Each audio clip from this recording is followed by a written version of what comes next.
Usted ha recorrido el mundo, ha sido recibido por sus amigos y, si me atrevo a decirlo, por fervorosos suyos que lo han guiado, que lo han llevado de la mano. Yo solo he podido visitar, a merced de mi fantasía, los barrios miserables de Hong Kong, ver las sórdidas salas de juego de Macao, no las que nos muestran, ¿verdad?, en el Macao by Night, y hasta recuerdo haber dado un poco de alimento a unos niños que tenían hambre, y un hombre saltó hacia mí diciéndome, no hay que darles nada, porque si les da a estos, entonces habrá 10.000 que van a correr tras de usted y que le tenderán la mano. Usted habla de la miseria de los hombres, y yo sé que piensa con frecuencia en ella, no lo dudo. ¿La ha conocido realmente, o solo a través de los libros o de su imaginación? No, porque los países que he visitado son a menudo países muy miserables, y las personas que, como usted dice, me acogían, me mostraban precisamente esa miseria. Pienso en mi viaje al Brasil. Fui guiado por un buen amigo mío, y el propósito de aquel hombre era mostrarme la realidad brasileña, la parte norte, pero también las favelas del sur, e incluso hasta en San Pablo quería mostrarme la vida de los obreros, la vida de los campesinos. He visto casi todo lo que he querido ver, y aún más, pero mi amigo me sugirió ver una cosa que yo no conocía siquiera, de manera que tuve del Brasil una impresión que considero bastante justa. Usted comprende. Hay, pues, que distinguir según los países. Hay países en los que usted es llevado de la mano por personas oficiales que no son forzosamente, por lo demás, amigos suyos, pues solo le muestran el lado bueno de las cosas. Y luego están los países en los que uno es guiado por un amigo, por lo general, apenas me conoce, simplemente sabe lo que busco, lo que quiero ver, el género de contacto humano que deseo, y en tal caso me muestra lo que él cree que es la verdad, que frecuentemente no es muy bella. ¿Pueden remediarse las hambres? Hombres como usted no podrían ponerse a la cabeza de un grandioso movimiento internacional, diré, creo que se verían seguidos. Creo que en ese nivel usted es un idealista como era yo, porque sé que semejantes movimientos son inmediatamente obstaculizados por contradicciones políticas. Usted conoce la dificultad que existe para conseguir, por ejemplo, que los Estados Unidos y la URSS lleguen juntos, y gracias a un plan que haría también juntos, a socorrer países en vías de desarrollo, y ahora, ya ve usted, la dificultad es que detrás hay profundas contradicciones políticas y sociales.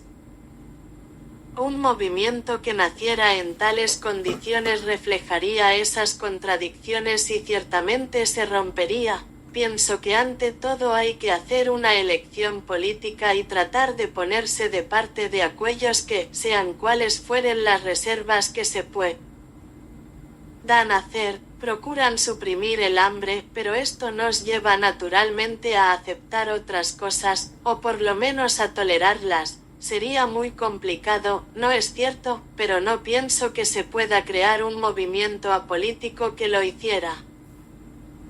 Sería de desear, pero, y es la realidad quien me lo dice, ese movimiento se vería roto.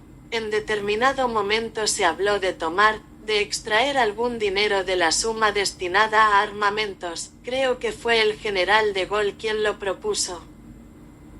Lo propuso, sin ninguna duda, pero también él era un idealista, por una parte, y luego, por la otra, no creo que la producción de una bomba atómica en Francia ayude mucho a ese proyecto. Me parece que esto está en completa contradicción, sí, pero yo comprendí que quería decir, vamos a gastar 1.000 millones en la bomba atómica, pero no los vamos a gastar íntegros, sino que vamos a sacarles X millones creo que era para el cáncer, tal vez sería mejor tomar los 1.000 millones íntegros. Soy de su opinión. En su libro Las Palabras destaco 2 frases que me han conmovido. Dios solía enviarme, raramente, esa gracia que permite comer sin desgana, el apetito, y un poco más adelante, una sola vez tuve la sensación de que existía. Yo había jugado con fósforos y quemado una alfombrita, me hallaba a punto de disimular mi fechoría, cuando Dios me miró, sentí su mirada dentro de mi cabeza y de mis manos, la indignación me salvó. Me puse furioso contra aquella grosera indiscreción, blasfemé, nunca más volvió a mirarme. Estas frases me inducen sobre todo a pensar que usted admite la existencia de Dios, puesto que habla de la gracia que Dios le envió y añade la palabra, raramente. Pues bien, ¿acaso no podría volver a enviársela algún día? No, para decírselo todo de una vez, la primera frase es completamente irónica. Yo quería decir que el apetito aparece como una gracia dentro de una familia burguesa en la que los niños están sobreprotegidos y sobrealimentados, ya que, en el fondo, nunca tienen hambre, parece como una gracia divina. Pero yo no entendía que era en verdad Dios quien me la enviaba, solo quería decir que mi familia se alegraba cuando yo sentía hambre. Mientras que no creo que precisamente en las favelas se considere el hambre como una gracia divina, yo quería señalar, si a usted le parece, el aspecto completamente artificial de los burguesitos sobrealimentados. Por otra parte, con respecto a la segunda frase, Dios aparece en ese momento como una realidad, no como una realidad existente, sino como una realidad en la que mi educación me hacía creer, vale decir, si se quiere, que en aquel momento tuve una especie de intuición de que Dios me miraba, eso es.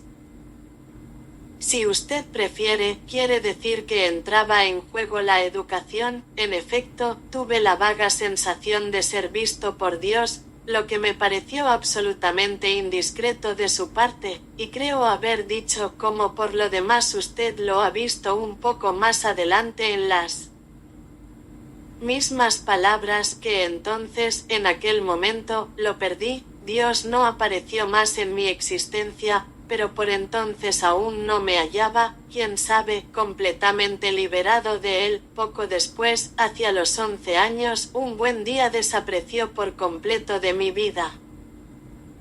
He dicho, no existe, y debo decir a usted que nunca las cosas, cualesquiera que hayan podido ser las crisis que he debido atravesar, cualesquiera que hayan sido las cosas que me ha tocado ver, nunca este asunto ha vuelto a ser cuestionado.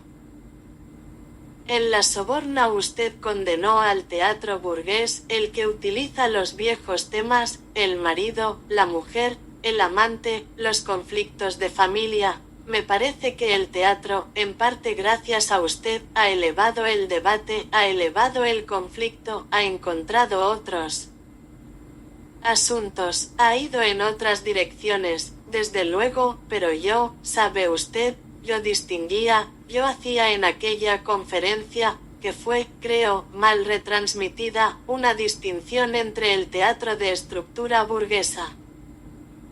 Oponía el teatro dramático al teatro épico de Brecht, y mi idea era, justamente, que en el fondo el teatro de Brecht, que es una reacción contra los teatros burgueses, tiende a descuidar ciertos aspectos técnicos del teatro burgués.